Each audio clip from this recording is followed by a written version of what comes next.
all know Mayor Sanders, and Ellen Yandel, who's from Burlington Electric. What we are going to do, Mayor Sanders would like to say a few words first, and then I believe we will open the meeting to questions from the people. It is your meeting. I only ask that you be polite. There you go. Mayor Sanders. Thank you. Let me begin by saying one good thing about the Public Service Board. Probably the one and only thing that I'll say is that a couple of weeks ago, I called up Louise McCaren and asked her if she would come to Northgate to meet with tenants who are paying very high electric rates and can't afford to pay them.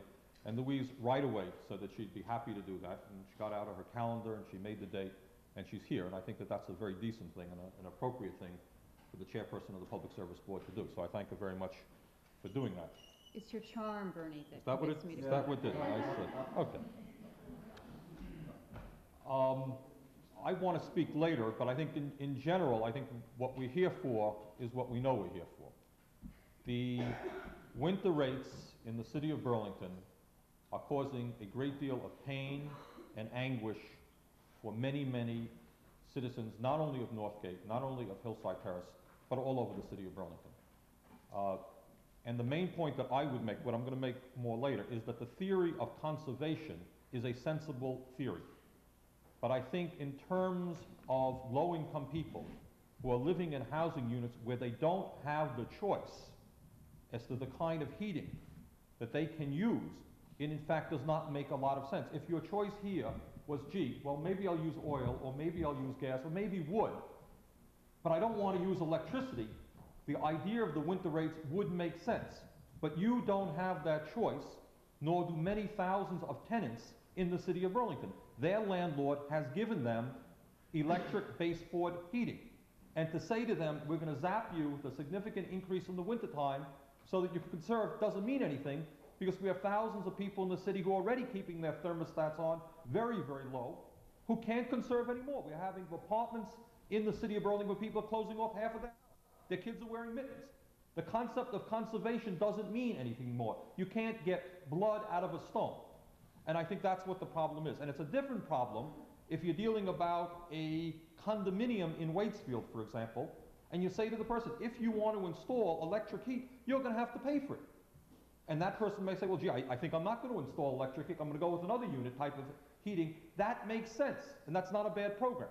But in our city, where 70% of the people rent, and where many of those people have no choice, it seems to me that the winter-summer rates is nothing more than a discriminatory policy which hits many low-income and working people who are already being hit very hard in a number of other areas. I want to elaborate on that later, but those are just my thoughts to start the discussion.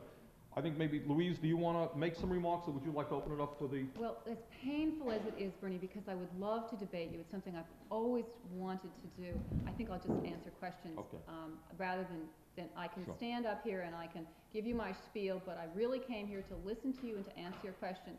So I think I just rather... Ellie, do you want to moderate or call on him, like me to, or what? Surely. Oh. Is there anyone who has a question? Okay, let's get going. Questions, comments? Yeah. To the best of my knowledge, the mayor wants to change the rate. The electric company seems to want to change the rate. The aldermen want to change the rate. The people who live in the city of Burlington want to change the rate.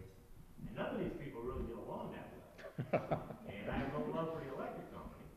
But when everybody wants to change the rate, and I checked it out, and you've got the right to dictate to us. I don't know how many states let their public service boards dictate to municipal utilities. To the best of my knowledge, this is the first state I've ever lived in that they got away with that. But I can't understand what your reasoning is. Sure. I don't know whether you feel sorry for UVM, the medical center, the YMCA, who are on television crying, who have never done a thing for me in my life. They want $49 to use the emergency room at the hospital. YMCA for my son to play basketball, they want $175. And UVM, because I live in the city of Burlington, they don't give me no big break. Okay. And plus, they don't even pay taxes to the city of Burlington. Okay. So why the hell do we get zapped? And all these people that got the money not have to pay? It makes no sense. Okay, well, I think your question is, why would the Public Service Board require the implementation of seasonal rates when it is not recommended by either the light department or the political bodies of the town. Why are we doing this? Why is this the program that we have? First of all, as you know, it applies to everyone in the state, not in the city, not just residential customers, so it applies to the industrial and commercial customers as well. The reason we have done it is because every economist, every power supply engineer, every cost accountant who has looked at this issue has unequivocally concluded that it simply costs more to produce and deliver the power in the winter than it does in the summer. Now, what happens if we ignore that fact, all right, and we say, nice fact, but there are people out there who, if we have seasonal rates, will pay more than they would under flat rates. How can we do this? Let me tell you what will happen if we don't have seasonal rates. There are two primary things. First of all, the company will lose money every single winter because it is not charging the full cost of delivering the power to you. So in the winter, every kilowatt hour that it sells in this city, it will sell at a loss. That will create a loss for the company that it will either have to make up in the summer, or it will increase what we call, I don't want to use a fancy term, it's called revenue erosion. It means the company will have to come back for further rate increases. As you all know, in this era, every time growth occurs on a system and you have to go out and you have to buy some more power, that power that you are going to buy costs you more than what you have in place. It's an increasing price on the commodity. And so that if you misprice in the winter, if you price below cost, and you send out a signal that it's really cheap to use electricity in the winter, and people use more of it than the price indicates, it means that Burlington Electric is going to have to go out, buy more expensive power, and everybody's average rate's going to go up. Okay, and I hope that wasn't too complicated. But secondly, there's something called, what we call inter-customer equity. Again, I don't want to use a fancy term. It just means fairness. It means what is fair to all the ratepayers. Only 20% of the households in the city of Burlington heat with electricity.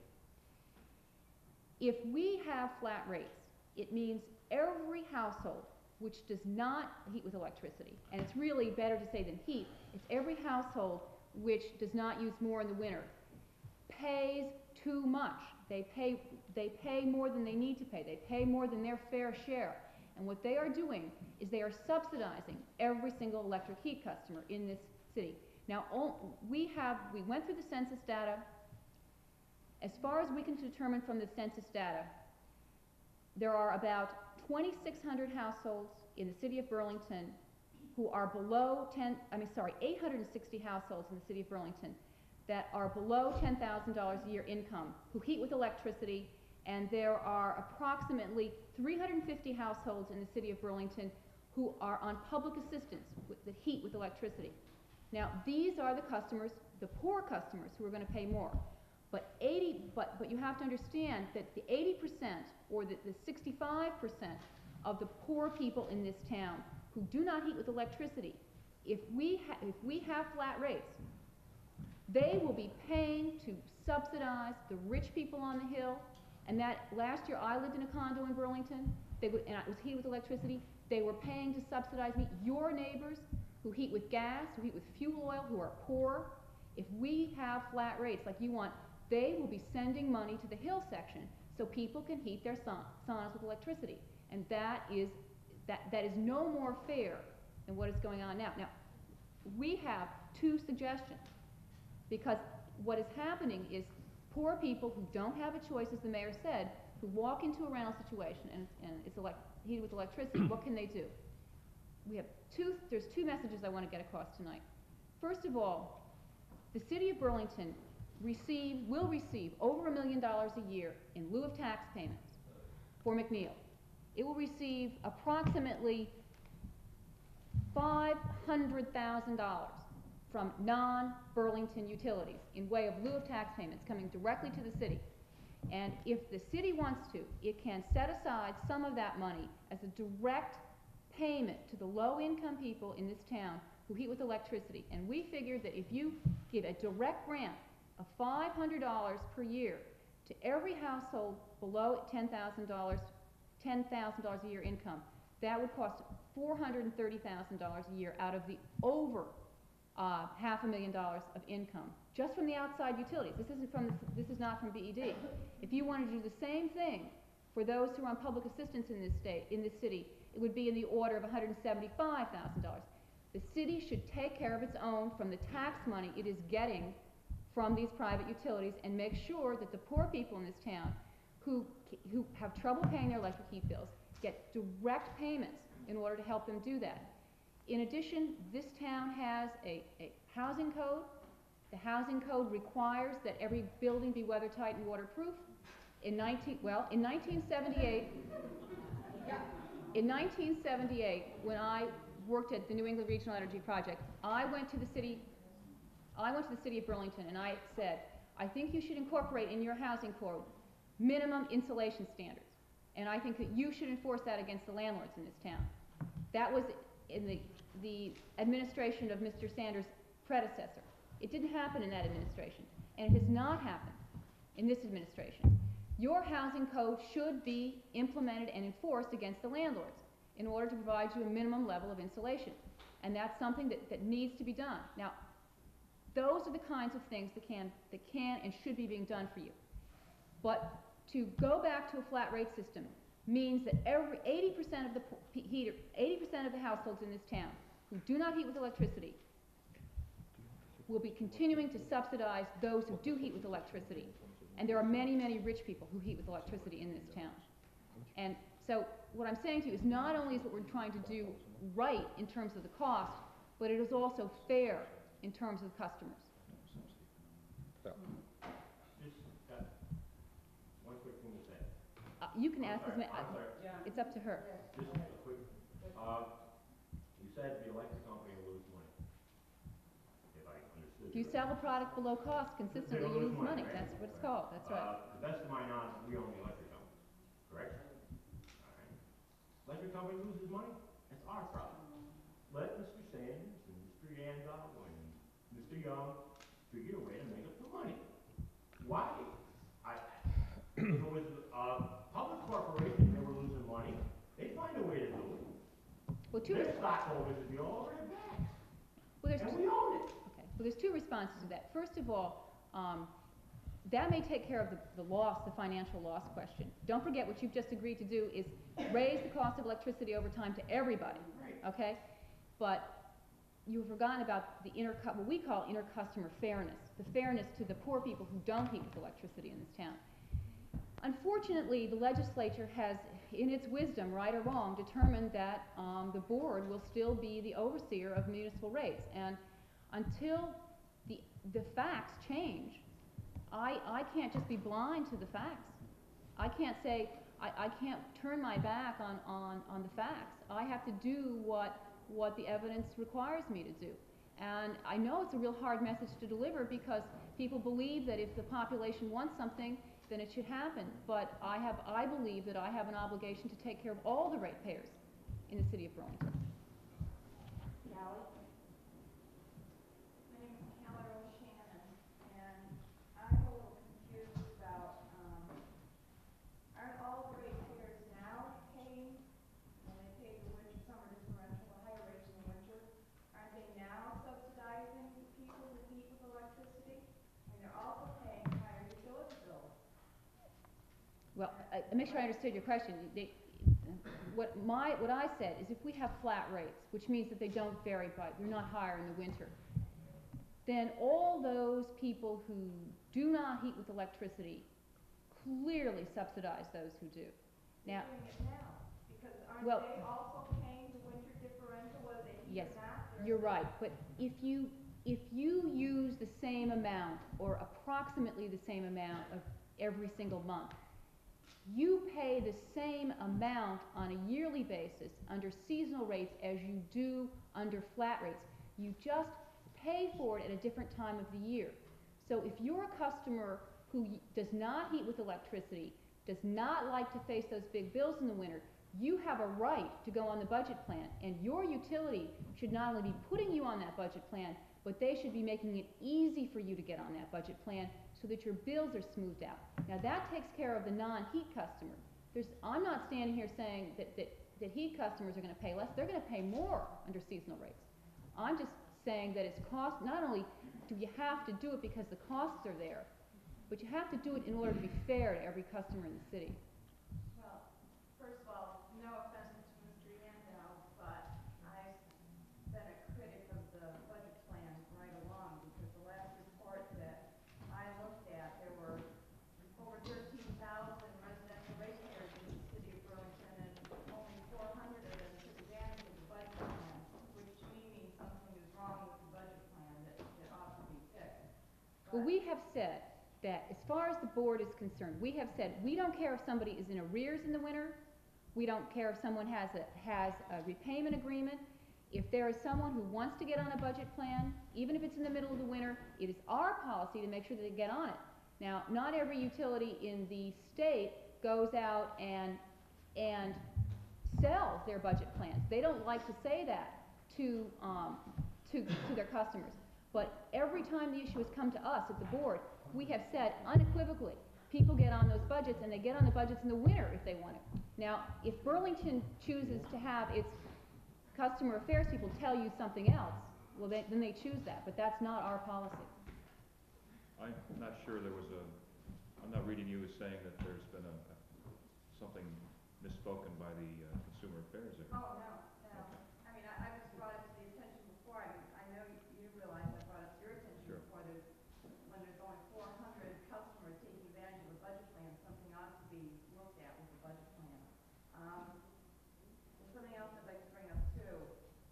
Every advocate that I've heard that supports the winter-summer differential says they advocate for it because it forces people to conserve. Right, as far as we're concerned, it is not a conservation rate. We don't set rates to force people to conserve. That is absolutely absurd. What you do is you set rates so that they reflect the cost of providing the service, and it costs more in the winter. I have said repeatedly, publicly, I don't care what people use electricity for as long as they are paying the right price for it. It is crazy, it is absurd to, quote, force people to conserve by overpricing electricity. That's doing that now. no, that's not. That's the point I'm going to bring up. No, we're not doing that. It's not our policy, and we have never. The winter-summer differential, you do it to every person in this room. And just specifically, I'd like to point out my own rate and my own conservation methods. In February 1982, I used 3,026 kilowatt hours, and it cost me $147.74. In February of 1985, just 3 years later, I used 2,524 kilowatt hours. It cost me $221.23, which means I used 502 fewer kilowatt hours, and it cost me almost $74 more. That's what my conserving has done for me. One more. I know a woman who had frostbite on her toes last winter with her conserving efforts. Yet her bill that month was $182. But that makes me so angry. I understand your anger, and I understand what it means to be poor and not be able to pay for the necessities of life. But the answer is not to have your poor neighbors. Your neighbor who is on public assistance, who heats with gas or heats with fuel oil, you cannot ask them to pay an unfair amount. What you should be asking is the city of Burlington take some of its tax money. Wait a from second, McNeil wait a second. You know, Louise. May I finish? Yes. Take some of the $1 million in tax money and supplement the heat program, so those that cannot afford to pay get direct support. I think there are more people who cannot afford to pay than we realize. I really think there are. I mean, this is not even fair representation. When you say that there are not that many poor people in Burlington. I didn't say that. Well, I believe that was something that You know. a statement you made last February, that there probably were not as many poor people as we were trying to portray, and there are. Right. Well, I've never said that. Okay, let me just respond, and I want to jump into that because of a very political statement, in a sense, that Ms. McCaren has just said. The answer, of course, is that the city of Burlington, or the cities, I presume every city and town in the state, because we're not alone in this situation, should be using its tax dollars in order to subsidize people's high electric costs. The fact of the matter is, as Ms. McCaren knows, we are highly dependent on the property tax, which is one of the most regressive forms of taxation that we know of, that the city has been reappraised so that many of our low-income and working people are paying significantly more in property taxes as a result of statewide action, and we're losing federal revenue sharing. All over the state of Vermont, the cities and towns are in desperate financial shape, as I think you know, and I resent very much that your brilliant suggestion is that it should be the city that should help subsidize low-income people in terms of their electric rates. Wait a minute, let me finish. Let me make, now we could lay off 10 or 20 policemen or firemen, or cut services even more, that's one idea, but let me make this point.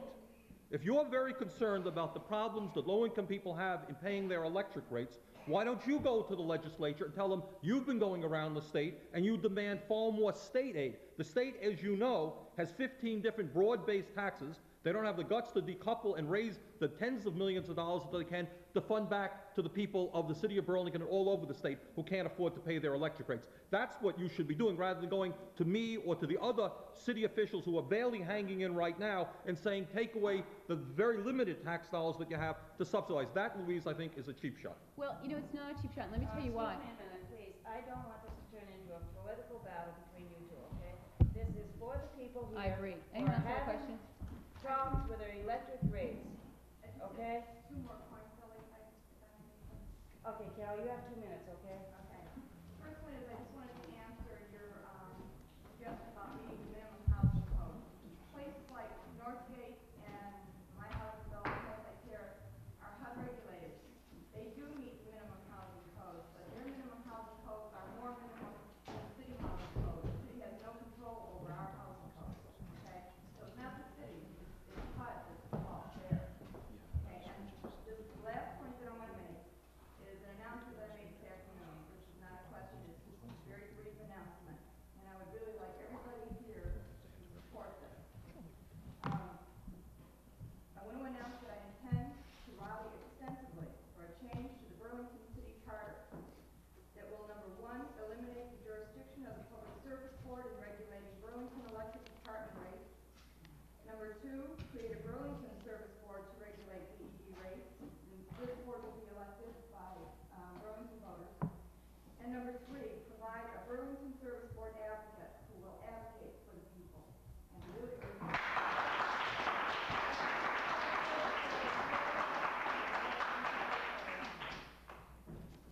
I saw a couple of other hands up here. When I call your name, would you please give your name and you stand up, Bonnie? My name is Molly Bassett, and you were saying that you're not forcing us to conserve, and in a sense you are forcing us to conserve. My kids are already, it's October, they have 2 weeks to jump to bed at night with 4 blankets on them. My electric bill, excuse me, was $46 total amount due. On the bottom of the same bill, it's $65, and I was really upset with that, and there's no need for it. Did you get that? If that was a question to me, and the question was, how can we ask you to conserve more? I just want to get... You know, I'm already, my tax is already up. That has been up for over a month. I just want to say that Half my house, my stairway is blocked off, and I just got my bar to block off my bottom, my stairway, my upstairs and my downstairs. And my heat hasn't even been on yet. I haven't even turned my heat on yet at all, and it's already this high.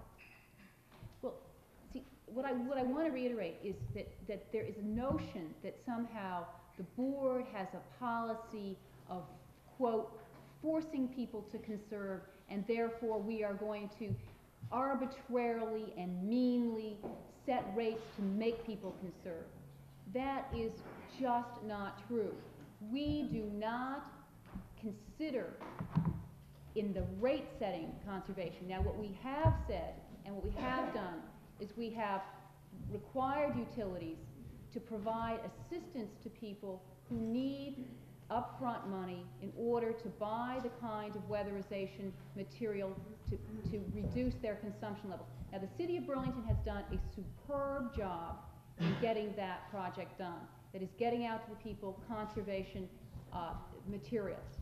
All right, but the notion that somehow, you know, we are conservation crazies is just wrong. It's not true. Well, like, also, what I'm saying also is that we are doing all we can. We can't Nobody- conserve any more than we are conserving, and the rates are just continually skyrocketing. And you're talking about the poor people, there's middle income people also, Right. who are not on public assistance, who have to conserve because they don't know what else to do. Nobody disputes that. The rates are rising, don't forget, not solely because of seasonal rates, but also because of general rate increase needs of the city of Burlington. But they're going so outrageously high, it's like, one month you want one, like, things like, 1 month you want one rate, 2 months later you want another rate. We- It's just going. That's the level of the rates is something that you need to address to the light department in this town. We don't. Wait a minute. Wait a minute. Wait, please sit down. The city of Burlington, 11 months ago, 1 second. The city of Burlington, 11 months ago, presented a rate design to the Public Service Board which would lower residential electric rates in the city of Burlington by 28%. We think that's significant. In fact, we don't know of any utility in the state of Vermont that has done a better job. 11 months have gone by, we still have not gotten a response, and in our view, you are paying significantly more and have paid significantly more for electric rates during the last year than you should have. Can we get a final jurisdiction or statement this century on this particular rate case? Mr. Sanders, you filed schedules 10 days ago which had an error, which overcharged your residential class by $360,000. And if you want us to accept that kind of over-allocation to the residential class, Oh, I see. Do you think the 22% reduction is too low? Is that what your suggestion is? I just said there was an error in your schedule that You- over-allocated the residential class, and you don't, you expect from us, We expect a decision from you after 11 months. You tell us what the rate should be. as soon as you file correct schedules, we will give you. Well, if you're so smart, why don't you give us back rates? We filed 11 months ago. Where are your numbers? You've yet to file a correct schedule. Oh, is that right? Well, you've had 11 months to correct us and give us back. Excuse me, please. Thank you. Is there anyone out here who would like to ask, Jackie? I don't want to ask a question. but- I wouldn't either, not in this group. Probably won't get an answer. Last year I worked here as a maintenance lady, and I worked here for nearly a year, and I saw the conditions here. We were also part of an energy survey, I'm not quite sure, it seems to me that BED was part of that. I saw current 1-month bills are in excess of $350 for a 2-bedroom apartment, and these people have plastic on their windows. Come on, give us a break. You can't expect these people out here, even in the middle, and there's a very few public assistant people out here. Less people than a lot of people think. Northgate Apartments is not filled with welfare cases. Well, is that a question to me? No, this Okay. is a statement I'm just making. I said that in the beginning. I just want to say that to everybody, because a lot of people are under the assumption that everybody up here lays back and just turns the heat up. And it's not true. That's certainly not my assumption.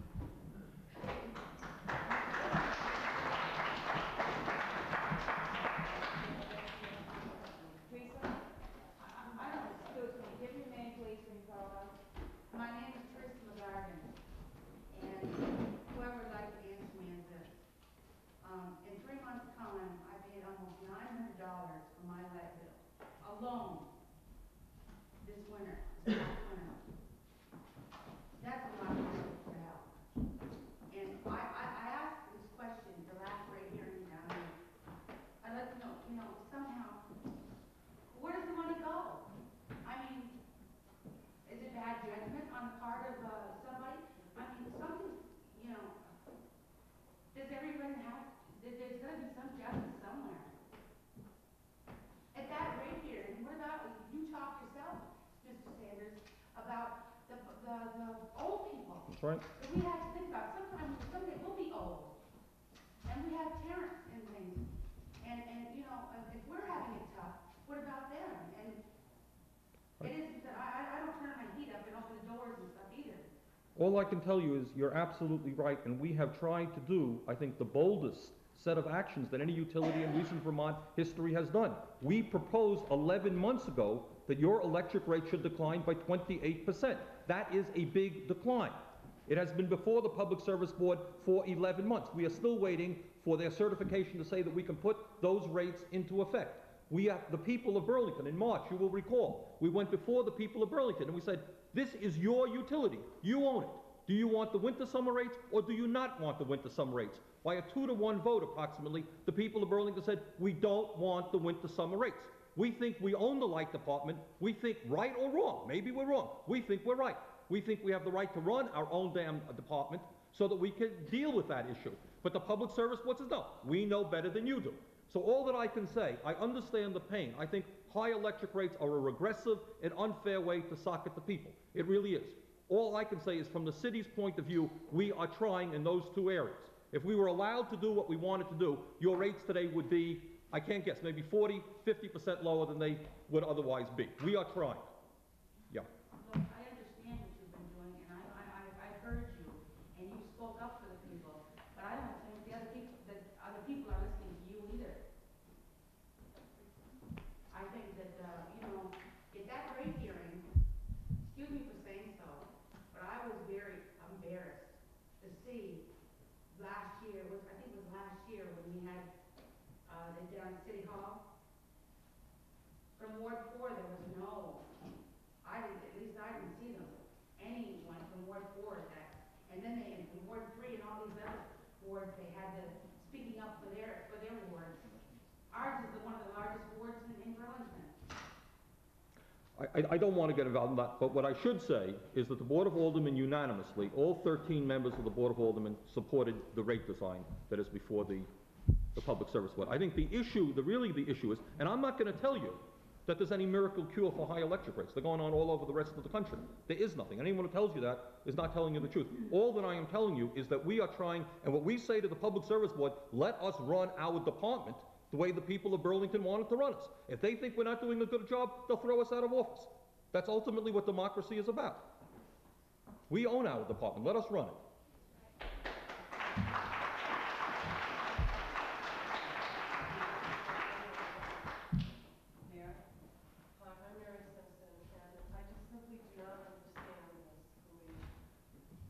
You say that it takes more money for BEC to run its plans in the winter months. Well then, we are paying, there are lots of customers then that are giving more money in the winter months because they need more electricity, because it takes more to heat a home in the winter because it's cold. Well, if so many more people are paying more money out, then why are we raising the rates? Well, You're making the money, you're getting the money. In the summertime, people, they don't turn off their thermostat, they leave it off. So, no one needs it at that time. Why in the winter then do we have these rate hikes? Why do you need any more money than the money that we'd be giving to you, which is more megabucks? it's a question of, okay, let me try again, because it's really the important factual underpinnings to why we have seasonal rates. It costs more to produce the electricity in the winter. You're producing more, it's because you are using your most expensive units in the winter. In the winter time, this system, quote, peaks. The consumption level goes like this in the winter. It's a large peak. More is used in the winter time than in the summertime. It costs more to service and deliver that higher peak in the winter. One of the reasons is, as you can see, you've got to have capacity. You've got to have the plant to meet that winter load. And you have to carry that. You have to pay for that capacity all during the year. And you're not using it in the summer. So what we want to do is make sure that the winter consumption is priced at its cost. If we don't do that, what happens is that every kWh that is sold in the winter, the company loses money, and when it loses money, it has to make it up someplace else from some other customer. What it does is it means that the signal you get as a customer is that it's cheap to use electricity in the winter, and you get more and more people putting in electric heat, you get more and more people increasing their usage in the winter, and when they do that, you have to continually buy more and more and more expensive units, and everybody's total price goes up. Now, I don't really want to get into a discussion of McNeil, but you can see the city needed McNeil.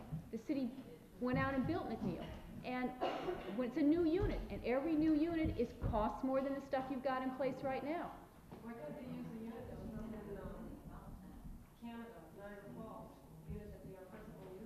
Well, I think if you're referring to the power that the state buys from the Niagara and St. Lawrence projects, you do use that. It's distributed to the residential class. It's called the PASNI or NIPA power. It represents for this city about approximately 300 kilowatt hours for each and every residential customer. So we needed more in addition to that. That's right, that's right, yeah. Yeah, I just wanted to throw something in right here. I think everybody understands that seasonal rates means that you pay more for each kilowatt hour of electricity that you use in the wintertime and less for each kilowatt hour of electricity that you use in the summertime. Now, a flat rate system means that you use or you pay the same amount per kilowatt hour year round.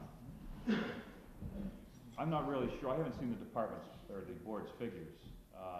According to our calculations,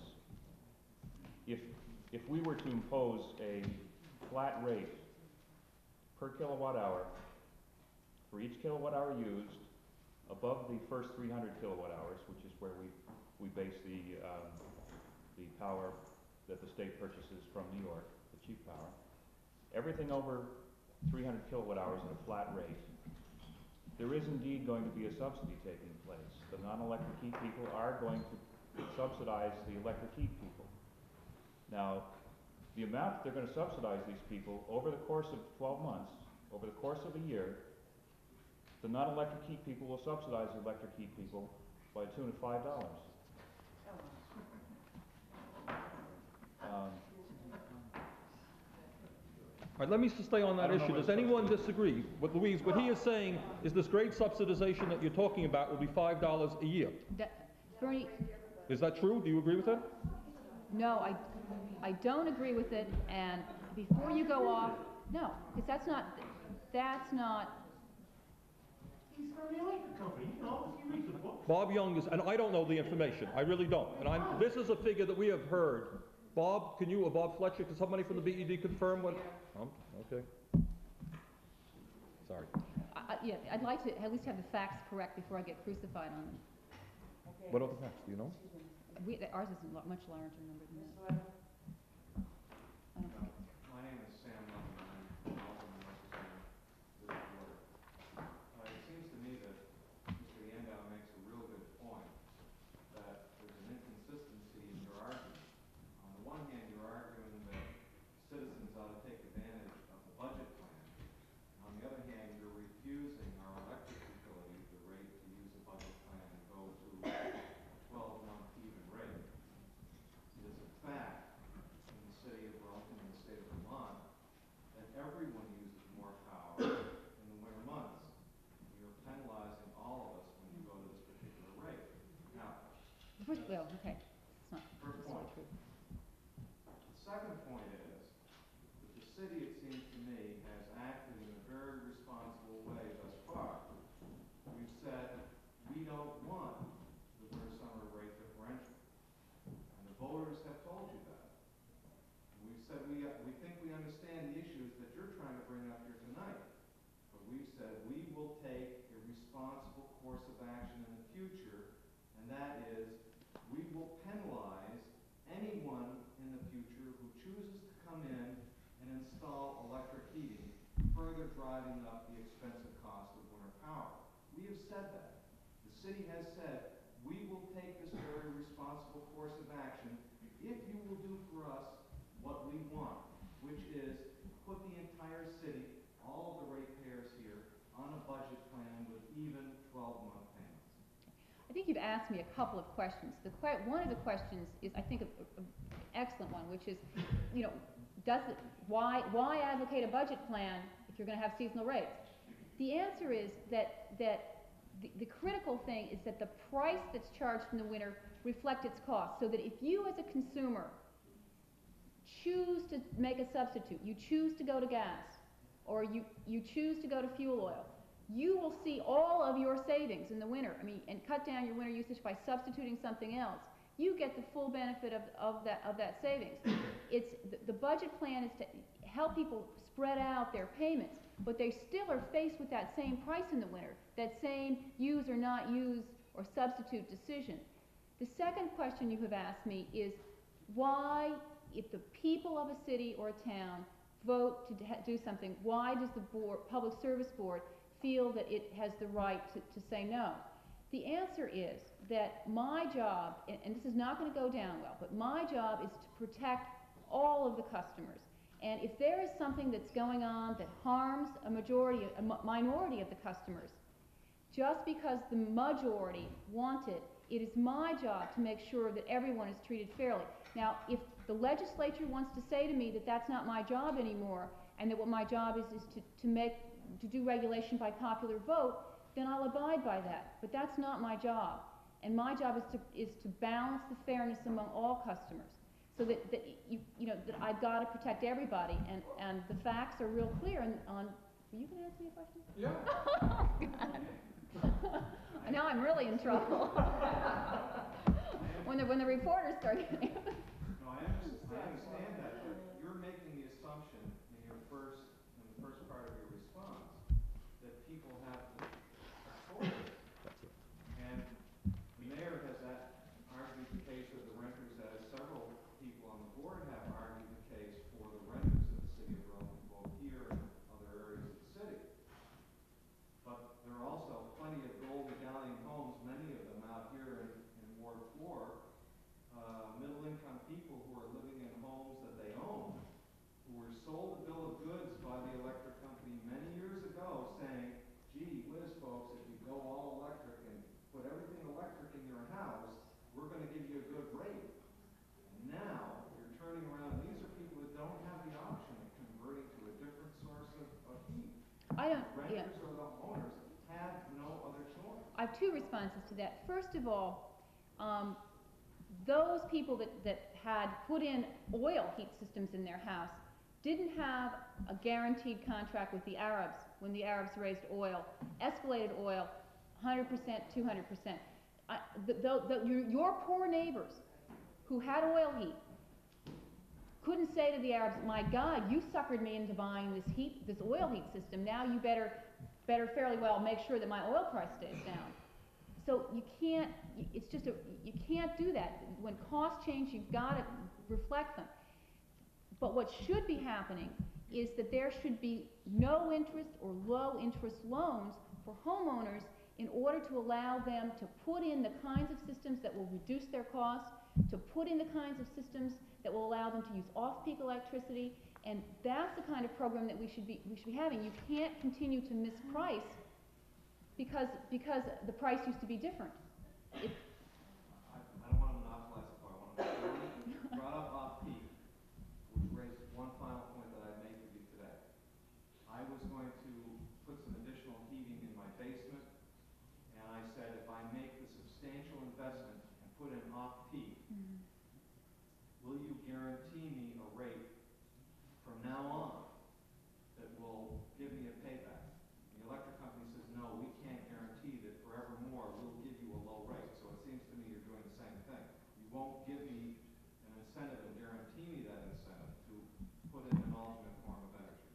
Well, your oil dealer and your propane dealer won't do that either.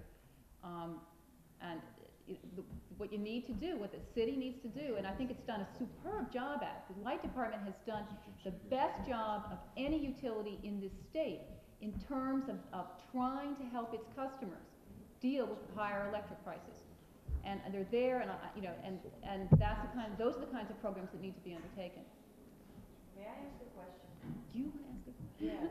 I would like to know why it takes the Public Service Board so damn long to make a decision on something that's going to affect, 80% of the city? Hundreds of thousands of people. We've been waiting for over a year. I'm really And then we get a 31-page something that no one understands. Well, And I understood it. just I don't wrote know it. What's going on? I understood it very well, and I wrote it. And I will tell you that if Bernie was honest about this, if he read that, he will understand that order was written without knowing how it would cut. It was a straight, honest order. And the reason was that the schedules that were filed by the electric department are run on a very sophisticated computer model, which we do not have. We could not take them apart and replicate them. So what we had to do is say, all right, We cannot come up with the final numbers. We're gonna set about the theory of, and what we want followed. When we did that, we did it on a straight theoretical basis of what we wanted to have. We did not say, okay, we're gonna, go after this class or that class.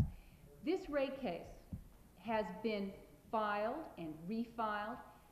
There have been 3 or 4 different filings, changed schedules, misinterpreted schedules, fights among the lawyers in terms of discovery. It has taken long, but it has taken long not because of any lax part on the board, but because of the change that the city made, that the light department made. It filed one whole set of a rate design, 3 months later it changed it. And the schedules are still not right. And I'm sorry, as painful as it is, we are going to go through every schedule and make sure they're correct. I mean, I just said, there was a mistake in one of the schedules that overcharged the residential class. He doesn't want me to accept that mistake. It's my job to make sure there aren't any mistakes. It's this guy's job to make sure there aren't mistakes. In other words, it's gonna be dragged through another winter. No, it's not. We're having the hearings start tomorrow morning. We've told the parties, this is your chance. Would somebody from the BED like to respond to Louise, who have been active in that? Filing dates, Robert? Bob Fletcher's there. I don't know what response to give. This case was filed back in March of 1984. There was no pre-hearing conference or any other scheduling taking place until September or October of 84. At that time, it became necessary to file for an additional increase.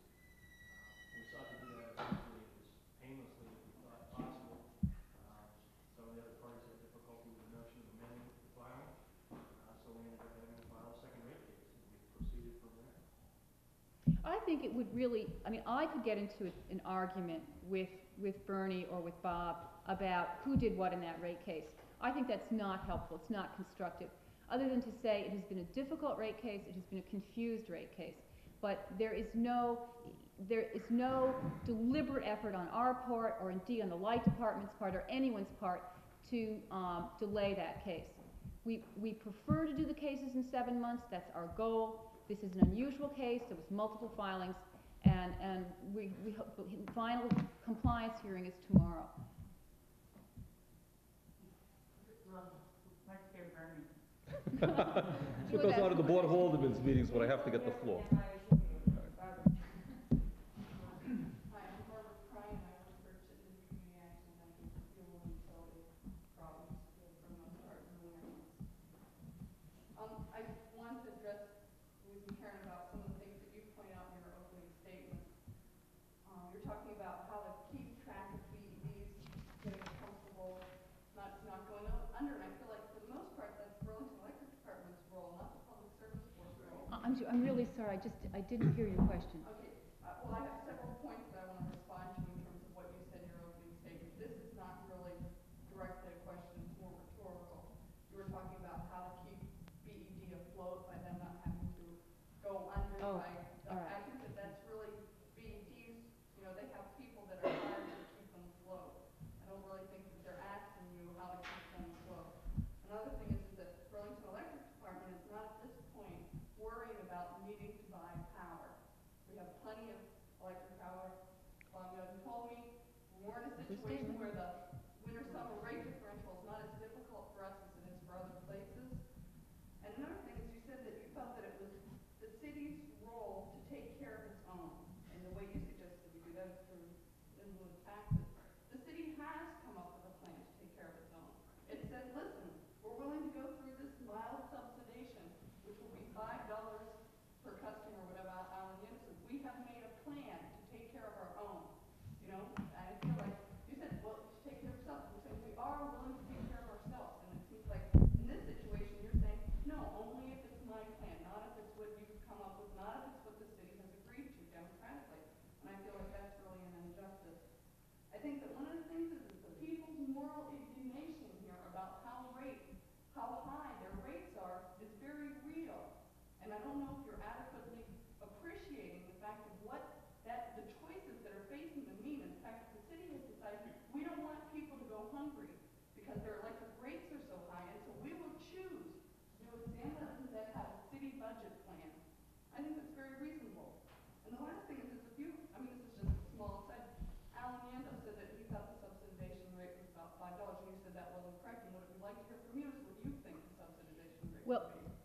problem I've got is now I don't want to get into a rhetorical dispute with the city over that calculation. Because the calculation that I'm looking at here shows a number that's far larger, and I don't think it would serve any of us to get into a dispute over that number. I would just say, we think it's a lot larger. We'd be happy to go back and take a look at it again and redo it. You know, I don't want to get into an argument about something that's unsure. I want to just go back and respond to something you've said, though. What I said and meant about in the lieu of tax payments is this, is that the poor people in this town who do not heat with electricity, all right, if we go to seasonal rates and poor people in this town who don't have choices about their fuel sources are forced to pay more, you can directly help them out by taking some of those funds and giving to them. And what the result is that the very rich people in this town who heat with electricity don't get subsidized under that plan. If you go to flat rates, the poor people in this town, the 65, 75% of the poor people who do not heat with electricity pay to subsidize the rich people. And it's much more fair that you directly expand the heat program. I think that if we have decided that the city, what we feel is the most easy to swallow, be it a small amount more on everyone's electric bill so that nobody has to pay a $300 a month bill, then that's what we have decided is fair. I mean, I think that to say that anyone has to make the choices that people have to make when they're facing electric heat and saying, we don't want any of our citizens to face that, and so we're going to come up with an alternative plan. I don't understand why you won't grant us that taking care of With all due respect, I said it once and I'll say it again, it is my job to take care of all of the ratepayers. It is my job to take care of those ratepayers who didn't vote on that referendum. It's my job to take care of those ratepayers who are paying too much in the flat rates. Well, why the hell are you not doing it? Didn't you just listen to us? No, I am. That's. Well, I don't think you did. Well, the answer is no one. Where are the 70% of the people in this town who do not heat with electricity, who subsidize the electric? They're not here. Every time you make a rate design change, and we are painfully aware of what this means, somebody's going to pay more and somebody's going to pay less. That is the nasty fact of my job. But my job is to be fair to every customer. And unfortunately, I am facing the customers who are going to pay more. And you don't like it, and I don't blame you. But you can't convince me that I have to turn my back on the other 70% of the ratepayers. So what's wrong with people who use all the electricity paying for it? That's what we're doing. The big businesses and the. They pay the same. They pay the same winter differential that you pay. I gotta get a drink. Yes, I'd like to say something to Louise McCaren. You can say it to me. Your name is Louise? No, it is. I was gonna say you could say it to me. Okay, listen, you made a statement that, the low-income people can all get help for their heat. I got news for you. No, I didn't say that. Low income can get help for the heat. You have to have certain guidelines. I understand that. And also, there's a lot of people, and there's a lot of elderly that will not come out here and speak. They're proud to do that. And I'm wondering, and I'm not trying to accuse you, trying to fight with you or anything, but the idea is, I remember last year when I went to that hearing, and you had your lawyer or whoever she was standing beside you, and again today listening to you, and I'm wondering, do you really care about us? Well, just the answer is yes. The cheap shot answer is she wasn't my lawyer. She doesn't work for me. But that's not the answer. That's not the question you really asked me.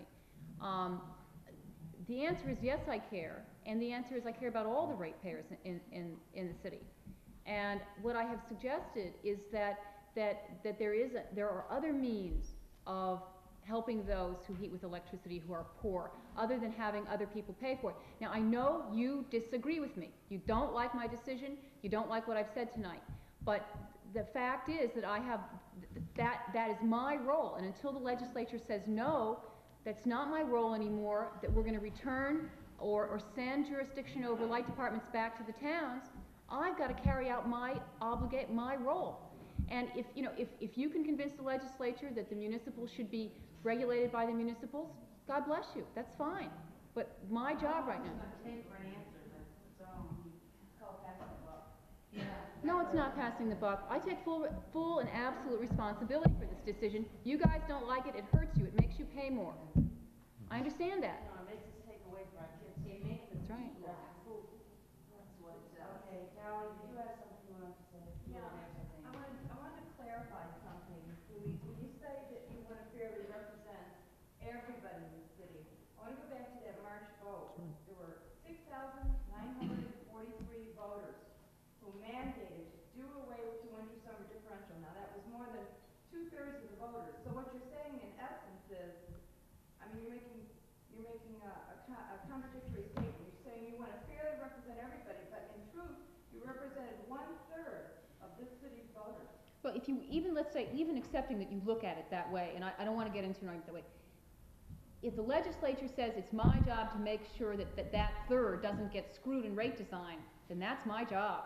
And you don't make rates based on popular vote. You make them based on fairness and cost. Okay. Good. No. You can ask me a question later. I do you all the time. I want to add one more thing, just because I think we need a little levity here, but if what Alan says is true, and it only costs $5 to subsidize, then I suggest that everybody here pick a rich person in Burlington, send them $5, and put in the straight rates across the board for the whole year. It'll be fair.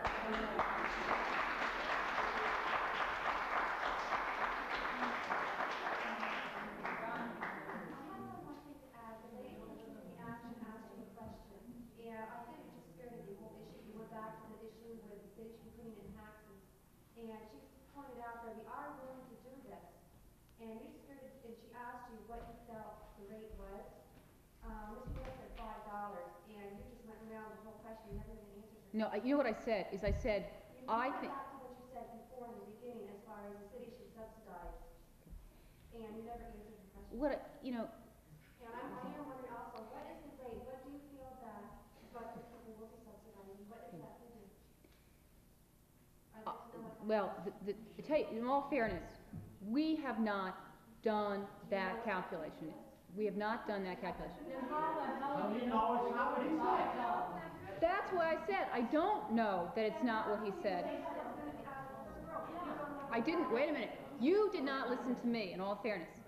I said that the analysis that I have in front of me, which does not apply to Burlington, is not of the Burlington system, indicates a much higher. I'm just trying to be fair.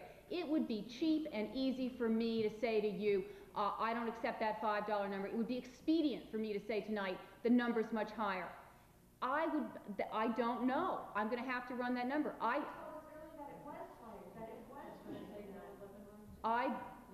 believe it's much higher than that. I'm sure everybody else here heard me say the same exact thing. I believe it's much higher.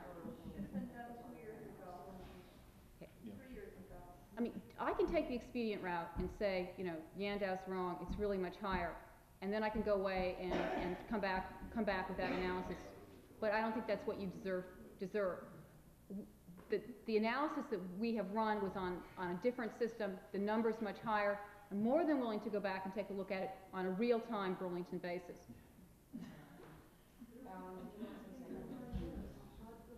Yes, I just wanted to follow up on a question to Ms. McCaren. I didn't come here tonight, and I'm sure other members of the department or council didn't come here tonight to discuss the rate case, which has a hearing tomorrow. Then don't ask me about it. But, well, I think it was introduced already. The only thing that was said about the rate case was that Burlington has made a mistake, which reflects in the residential ratepayer, that Burlington Electric has made a mistake in the calculations, which actually are generating a lower residential rate. I guess my question is this the only mistake that was found? And if so, once this is cleared up, that the actual residential rate will be lower, and The hearing tomorrow will be of very short duration. I don't choose to say that, to cast aspersions on the light department. You accuse me of delay. My defense is that the schedules have had errors in them. All right? That I think the light department works hard. It's got some incredibly good people in it. I only raise that when I get unfairly attacked about the amount of time that it's taking us. The answer, as you well know, Mr. Yando, is that I cannot comment on tomorrow's hearing. Well, I can't. You have asked me an unfair question. I'm confused because there has been a comment made about the rate case and it's been made in public. The Burlington Electric has again made a mistake and the residential ratepayer should be paying less. I didn't introduce the rate case, and I'm just concerned if that's the only thing that was discovered. And no, as you well know, there are a whole series of disputes and problems that have to be worked out. And I was simply pointing out that the errors that were made cut both ways. And we are trying to be as straight and narrow on this issue as we can. And I just pointed that out to say that you expect us to look at those with a critical eye, to pick up all errors, and we have done that. You know I can't comment on tomorrow's hearing, and it's unfair of you to ask me that question. Dennis? Yeah, I kind of sort of sitting in here because I don't live in the city of Burlington. My name is Dennis Delaney, and I'm the county senator, one of them, and I do represent you in that capacity. I sit here, and I know I've sat here before in this very room, and I listened to the same sort of thing. I sat downtown last winter time, and I listened to the same thing, and I wonder when somehow the program is going to change. If you have your own public service board in the city of Burlington, if the rates go down by 28%, if all of the things that you want in the city of Burlington, I think they're good things that you want, I still think your electric rates are going to be too high to pay to keep yourselves warm in the wintertime. Now, Mayor Sanders has said there's no other choice. I think he said something like that. I think Alderman Levin has said something like that. To me, I think you have to find some way. There's got to be some kind of creative thinking in the city, in the county, in the state to break the grip of electric heat in the wintertime for people of low income and moderate income and even perhaps beyond that. Because even if you got what you want, those rates are still going to be confiscatory. I don't know how you can pay those bills. I couldn't myself. Yeah. Great. Okay. With Kelly Rochelle, we've been working on some other options, but I got a job. I don't have a staff. I don't have an administration. I don't have lawyers, bureaucrats, whatever. You've got to find some way to get yourself away from electric in the wintertime, or else you're going to find yourself here next winter, and the winter after, and the winter after that. You may not agree with me, but those are my thoughts. I've listened to this before. Thank you. Well, I mean, there is the notion that if you get rid of me, your problems will be solved. And I think in all fairness, you can get rid of me, you can get rid of the Public Service Board, and you're still going to have many of the same rate level problems. And you just have to understand that the dynamics and the costs are not invented by us. I know that you believe that if you could get rid of me, your life would be a lot easier. But even with doing it internally in the city, you're still going to have. Dennis is right. You're still going to be facing many of the same problems you're facing now. Mayor Sanders. Just a few points. Ms. McCaren used the word fairness in the question of subsidies, and I think fairness really is at the root of all of what we're talking about. And I want to raise one point if we're going to talk about fairness. And by the way, I do agree with Ms. McCaren, there are no magic solutions. If you get rid of her tomorrow, the problems are not solved. The cost of electricity is a national problem, very complicated, no easy solutions. All right, but in terms of fairness, common decency and fairness, I would suggest that it was absolutely not fair, for it was 3 years ago, I believe, that for many people in the city who are minding their own business, they're heating with electricity, they're trying to survive, one day they find out that there is a winter summer rates and their heating bills are going off the wall. I don't think that was fair. I think to pick up a point, I think it was that Mr. Levin made. I think what might be fair to say is, for all of you in the future who are thinking about heating with electricity, This is the option that you have. You're all gonna pay more. But the slap, basically a tax. It's like saying if anyone here is driving a Chevy car, you're gonna have to pay 50% more for gasoline. Well, you bought the car 5 years ago. If you're in a situation, I just don't think that is fair. For the future, it is fair. For the past, it's not fair. In terms of the present rate case, which Mrs. McCaren is correct, she can't argue, it's a semi-legal type case, I never suggested that there was a deliberate attempt to delay the case. What I did suggest, and I repeat again, it is my view that when this case finally comes to an end, residential rates in the city of Burlington will go down very, very substantially. My concern is not that there was a deliberate effort, but that when one understands that people are paying tremendous sums more, it's not just you, it's every residential unit in the city of Burlington, there should have been a monumental effort. And if the BED was an error, you tell them to move that much quicker. But a case, any case, that drags on for this long a time, I don't think it was deliberate. But I think it has caused a great deal of pain. The third point that I want to make, that Dennis Delaney has made and that Ms. McCaren referred to, it's a very complicated issue. And this is the relationship between the state and the city. I get very, very, very angry when people from the state, either state senators or people from the Public Service Board, suggest ideas that in the long run may end up costing this city money. As some of you know, in the last 3 years, the major fight that has been going on is between Burlington and Montpelier. We have fought for alternatives to the property tax. You voted for rooms and meals tax so that your kids could get a decent education without having to raise the property tax. Rejected in Montpelier. You voted for the winter-summer rates so that you don't have to pay these rates. Rejected in Montpelier. You voted for alternatives to the property tax so you could have police and fire service without raising property taxes. Rejected in Montpelier. The fact of the matter is that in terms of subsidies for low-income people for heat, that is a very good point. But it is absolutely unfair, given the fact that a city is highly dependent on the property tax, that we, unlike the state, do not get 10% increases in our revenue every single year. They have a whole bunch of taxes. They can tax rich people. They can tax corporations. We can't. They don't allow us to do that.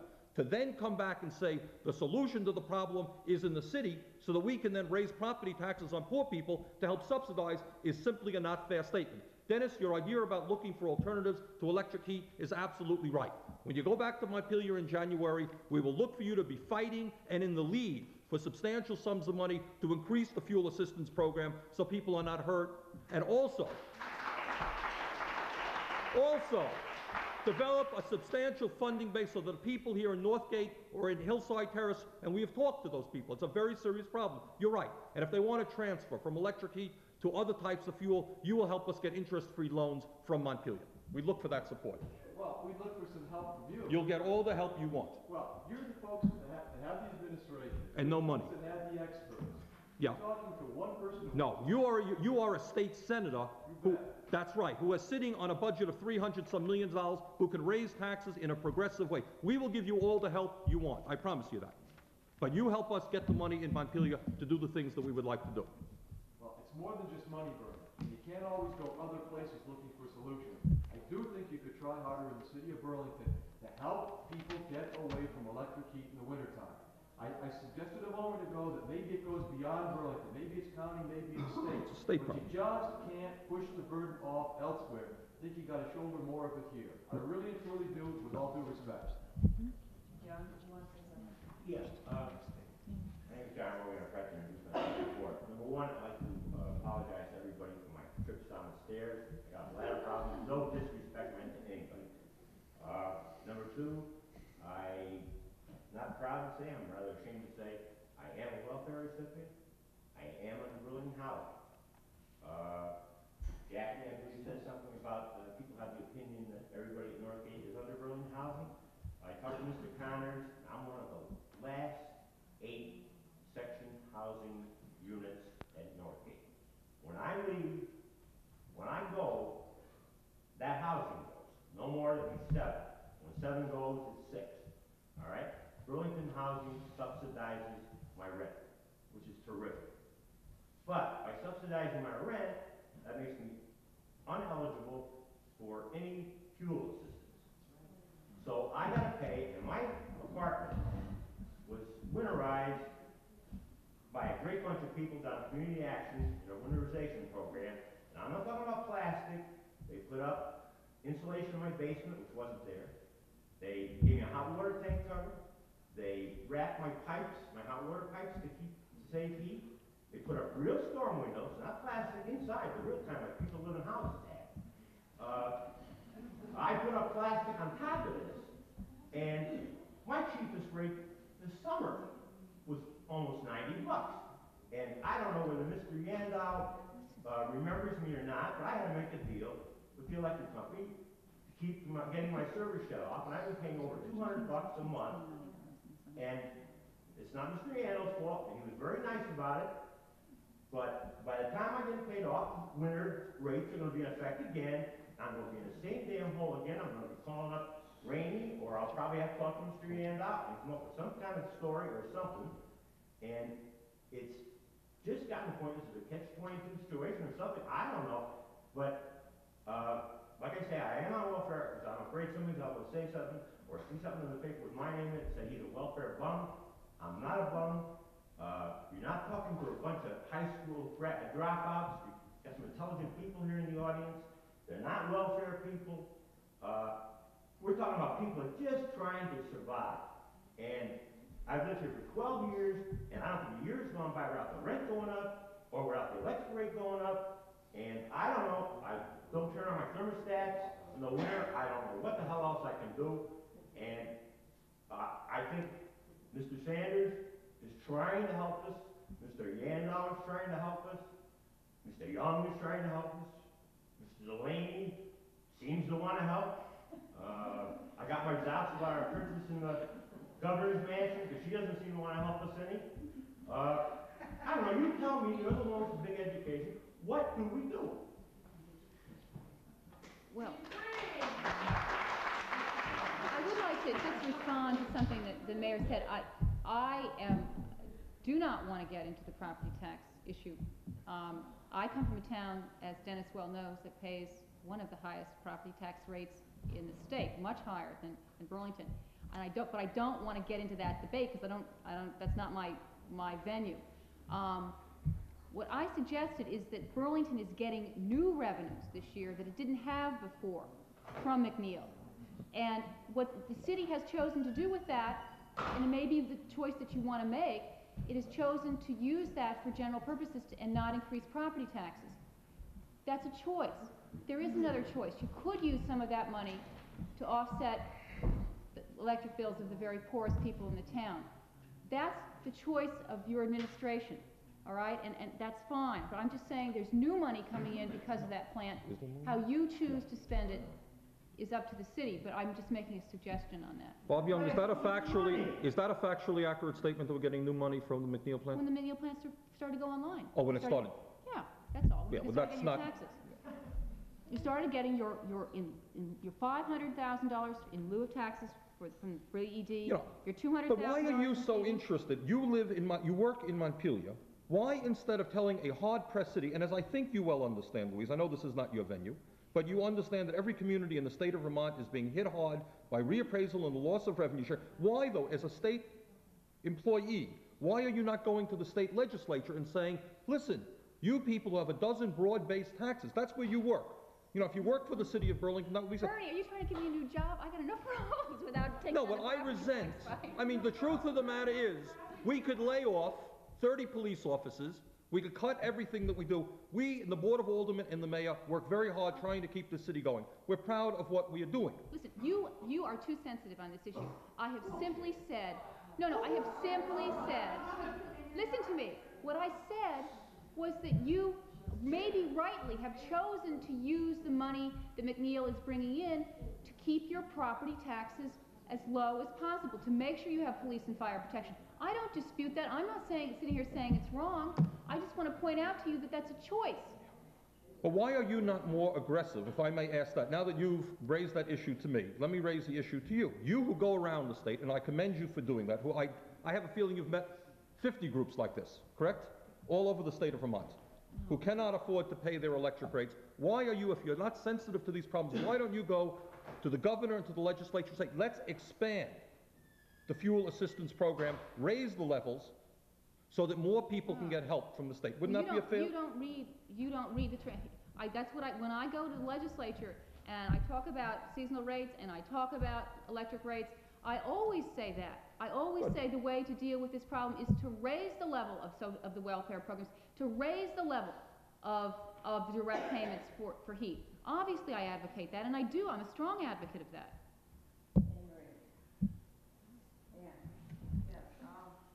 I would like a little information on the Public Service Board. Now, I was told by one of the other utilities that someone higher up, that they're only allowed 30 days once they file with the Public Service Board to either get their rate increase approved or denied. 30 days. Now, if there's a mistake, Public Service Board is allowed to make the extension. The only way they can have an extension is if the Public Service Board is doing an investigation. Okay, we have two sets of rules. One set applies to municipals, and co-ops. One set applies to private utilities. This was municipal. Okay, for the municipals, we cannot, quote, suspend, which means not allowed to go in, their rate increase request.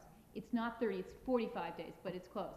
They are allowed to put that in on only 45 days notice. We then have the right to investigate it, but we can't prevent it from being effective. The other set of rules applies to the privates. We can suspend those and take 7 months to look in it. During that 7 months, they don't collect any revenue. Why are utilities, though, allowed to collect taxes off of us the day they apply for these rate increases? They're allowed to collect the money the absolute day they apply, and I'm not sure. we're not allowed. In other words, I can't understand why we're paying tax bills that haven't even passed. Yes. Rate increase, not a tax. You mean a rate increase? Well, yes. Well, they put it down as a tax. Yeah, that's good. Okay, all right, the rate increase. Because the legislature has decided that for municipals, that they don't need to wait for our approval. That's that's something that the municipals wanted. You know, Mr. Sanders has talked about, let's get rid of the Public Service Board regulation of the municipals. Well, they already have different rules that apply to them. They don't have to get our approval to increase their rates.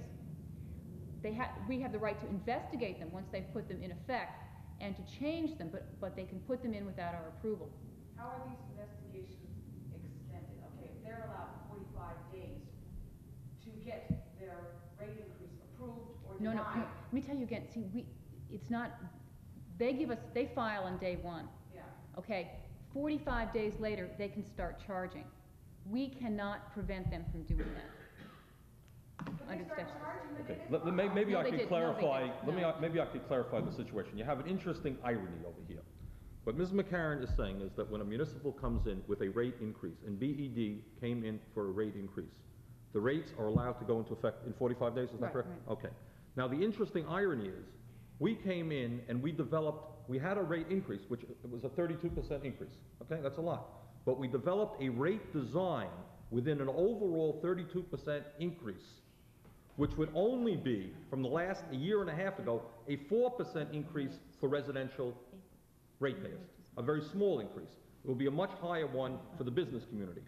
The effect of what Ms. McCaren is saying, if I'm not mistaken, is that the rates stay across the board at 32% for the last 11 months, when what the BED said, we don't want 32% across the board, we want 4% for residential, which would be a 28% reduction from what you were paying, and much more for the business community.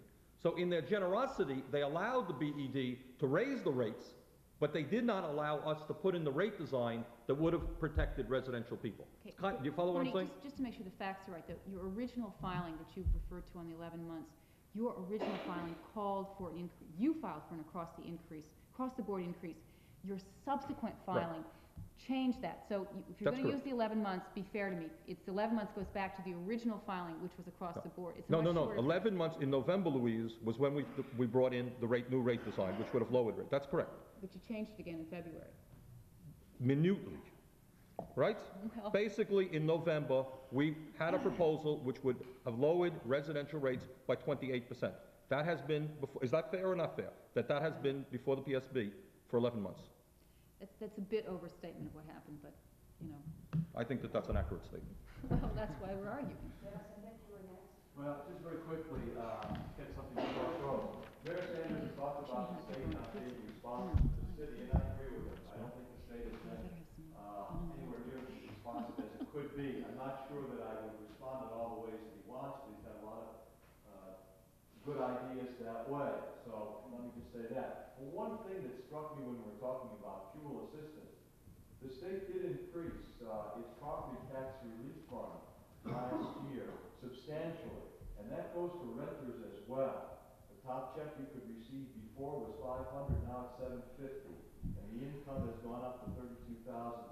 That just happened last year, and that does apply to renters. So there has been, I agree that the property tax is regressive and all of that, but there has been some help. And over the years, between 73 and 83, there's been over $6 million in property tax relief funds to Burlington.